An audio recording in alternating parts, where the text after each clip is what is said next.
Hello students, तो आज हम पेडागॉजी ऑफ इंग्लिश की क्लास स्टार्ट करने जा रहे हैं, जो कि हम पहले से पढ़ रहे थे। सेकंड यूनिट ही अभी बाकी है, काफ़ी बची है, बड़ी बड़ी यूनिट्स हैं पेडागॉजी की। और ये पेपर हमारा 70 मार्क्स का आता है, 20 मार्क्स के ऑब्जेक्टिव्स आते हैं और 50 मार्क्स के क्वेश्चंस वगैरह आते हैं। तो हम इसी के नेक्स्ट टॉपिक की बात करेंगे इस वीडियो में, यूनिट 2 के नेक्स्ट टॉपिक की। तो इस क्लास में हम 2 टॉपिक कवर करेंगे। कौन कौन से 2 टॉपिक?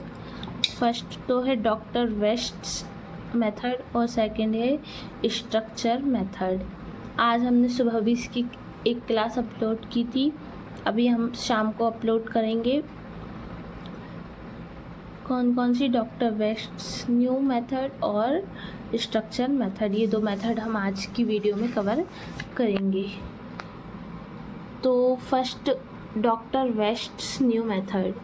तो ये डॉक्टर माइकल वेस्ट ने इन्वेंट की है। ये मेथड को डॉक्टर माइकल वेस्ट ने इन्वेंट किया है और major role of English teaching इन्हीं का, डॉक्टर माइकल वेस्ट का इसमें major role of English teaching, English को पढ़ाने में मेजर रोल रहा है। प्रिंसिपल क्या है? Based on principle of priority of reading, separate provision for readers, it is based on child psychology. मतलब ये based on principle of priority of reading, separate provision for readers, ये जो principal है वो रीडिंग, प्रियोरिटी ऑफ रीडिंग पर आधारित है, based है। प्रोविजन फॉर रीडिंग रीडर्स के लिए it is based on child psychology, बच्चे की साइकोलॉजी मतलब मानसिकता पर भी आधारित है। अब हम इसके एडवांटेज पर आते हैं। तो इसके कुछ नीचे एडवांटेजेस दिए गए हैं। तो एडवांटेज, मेरिट्स वगैरह सब सेम ही होती हैं, आप कुछ भी लिख सकते हैं। तो it enhance vocabulary of student, ये बच्चे की वोकेबलरी को इन्हेंस करती हैं, मतलब बढ़ाती हैं, बढ़ावा देती हैं, इन्हेंस करती हैं। तो नेक्स्ट पॉइंट क्या है? It develop comprehension and self activity, ये कंप्रीहेंशन को, सेल्फ एक्टिविटी को डेवलप करता है। चाइल्ड इम्प्रूव रीडिंग डेवलप, बच्चा रीडिंग को डेवलप करने में इम्प्रूवमेंट लाता है। It develop habits of independent reading, ये एक इंडिपेंडेंट रीडिंग की हैबिट डालता है। इट डेवलप्स, ये बच्चे में डेवलप करता है इंडिपेंडेंट रीडिंग की हैबिट्स को। It helps in reading book other subject also, ये बुक को पढ़ने में हेल्प करता है, इंग्लिश की तो इंग्लिश की, अदर सब्जेक्ट्स की भी।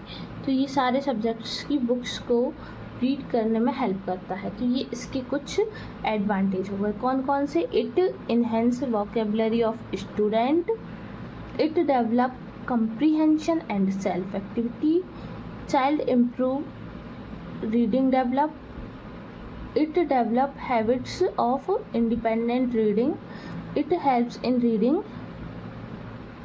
Books of the other subject also. तो ये हमारे कुछ की पॉइंट्स, एडवांटेजेस हो गए हैं।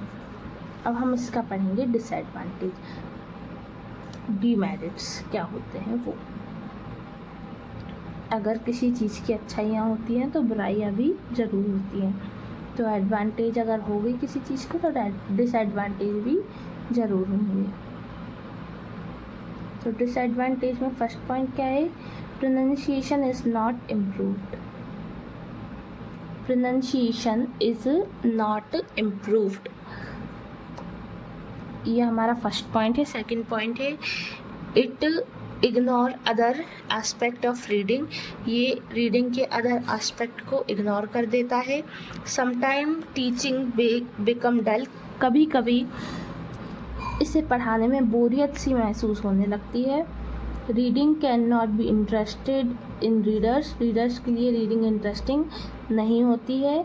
नॉट साइकोलॉजिकली बेटर, ये कई बार साइकोलॉजिकली बेटर नहीं होता है। इट इग्नोर अदर आस्पेक्ट, ये अदर आस्पेक्ट को इग्नोर कर देता है।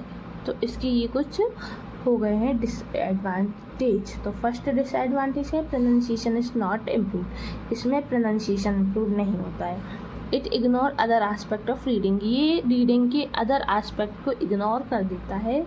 समटाइम्स टीचिंग बिकम डल, कई बार इसे पढ़ाने में बहुत बोरियत सी महसूस होने लगती है। Reading can not be interested at readers के लिए रीडिंग इम्पॉर्टेंट नहीं होती है। नॉट साइकोलॉजिकली बेटर, ये साइकोलॉजिकली बेटर नहीं होता है। और इट इग्नोर्स अदर एस्पेक्ट, ये दूसरे एस्पेक्ट्स को इग्नोर कर देता है। अब हम आते हैं इसके नेक्स्ट टॉपिक पे। नेक्स्ट टॉपिक है स्ट्रक्चर अप्रोच। स्ट्रक्चरल अप्रोच बहुत ही ज़्यादा इम्पॉर्टेंट टॉपिक है, वेरी IMP है। पहले के एग्ज़ाम में कई बार पूछ चुका है और इस एग्ज़ाम में भी पूछने के 98% चांसेस हैं कि इसमें भी ये पूछ लिया जाएगा, क्योंकि पहले भी कई बार पूछ चुका है। तो फर्स्ट इसकी डेफिनेशन पढ़ते हैं। Structure approach is a scientific study of the fundamental structure of English language, their analysis and logical arrangement. तो structure approach is an scientific study of fundamental structures. जो स्ट्रक्चर अप्रोच है ये scientific study है fundamental structures की of English language की fundamental structures की।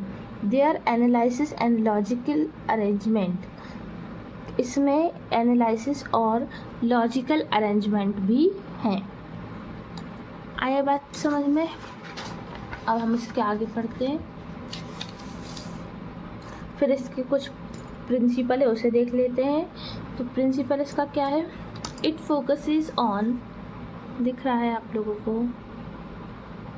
Wait, हाँ, तो क्या है? It focuses on activities of students rather than teachers, ये बच्चों पर फोकस करता है, टीचर्स पर नहीं, टीचर के उसमें। तो क्या ये कौन सा अप्रोच है? Structure approach. फिर what are the aim of structure approach? Structural approach के एम्स मतलब ऑब्जेक्टिव्स, इसे मेरिट और डिमेरिट भी कह सकते हैं। ओके ना?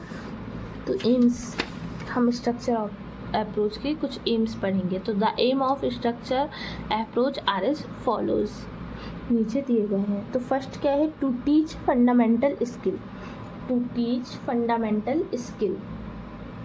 फर्स्ट अंडरस्टैंडिंग, मतलब किसी भी चीज़ को समझाना। सेकंड रीडिंग, थर्ड स्पीकिंग और फोर्थ राइटिंग। सबसे लास्ट में राइटिंग ही आता है। जब किसी चीज़ को अपन समझेंगे तभी अपन उस चीज़ को पढ़ पाएंगे, फिर ही हम उस चीज़ को बोल पाएंगे और फिर ही हम उस चीज़ को लिख पाएंगे। तो ये चीज़ बहुत इम्पॉर्टेंट होती है पढ़ाने के लिए। अपन इसे थ्योरी में भी ऐसे लिख सकते हैं। To teach fundamental skill, understanding is more important than writing, then speaking and then reading and speaking and writing, ऐसे करके आप इसे थ्योरी में भी लिख सकते हैं। To enlarge vocabulary of student, बच्चे की वोकेबलरी सुधारता है। कौन सा approach? Structure approach. To correlate grammar and comprehension, ये ग्रामर और कॉम्प्रीहेंस से कोरिलेट होता है। To correct approach, to make classroom environment interesting, ये करेक्ट अप्रोच है, टू करेक्ट अप्रोच। और ये फिफ्थ पॉइंट क्या है? To make classroom, to to make classroom environment interesting, ये क्लासरूम के इन्वायरमेंट को इंटरेस्टिंग बनाता है। आई बात समझ में, स्क्रीनशॉट ले लीजिए और कहीं डाउट हो तो आप वीडियो को रीप्ले करके भी देख सकते हैं, वापस से आप इसे अच्छे से देख सकते हैं जिससे आपको अच्छे से ये समझ में आ जाएगा। अब हम मेरिट्स में भी यही लिख सकते हैं, यही मेरिट्स है, यही एम्स है, यही ऑब्जेक्टिव है, कुछ भी पूछें आपको यही लिखना है तो आप यही लिख सकते हैं। नेक्स्ट है डीमेरिट्स पे आते हैं, तो डीमेरिट्स इसके क्या क्या हैं वो देख लेते हैं जल्दी से।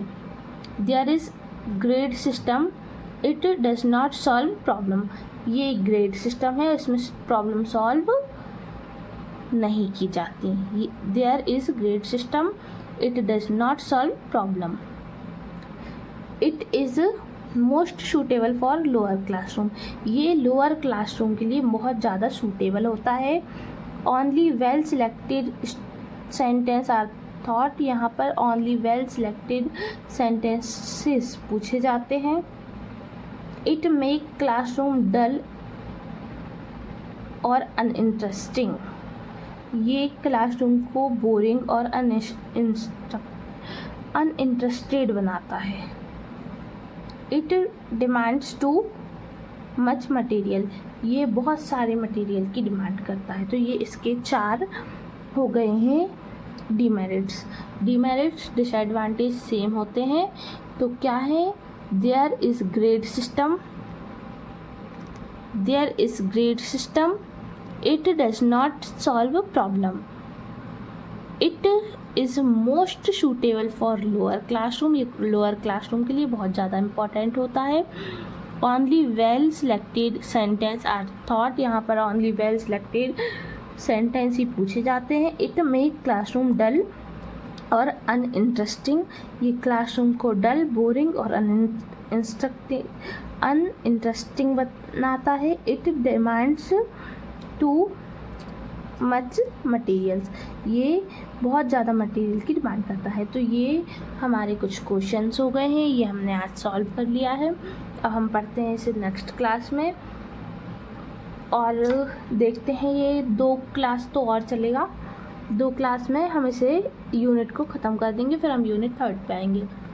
और प्रोफिशिएंसी इंग्लिश की बात करें तो उसकी हम 3rd यूनिट कंप्लीट कर लेंगे, ठीक है। तो आप मेरी वीडियो को लाइक करें, मेरे चैनल को सब्सक्राइब करें और दोस्तों को शेयर करना ना भूलें, सबको बताएं, सबसे सब्सक्राइब करवाएं चैनल, ठीक है। बाय।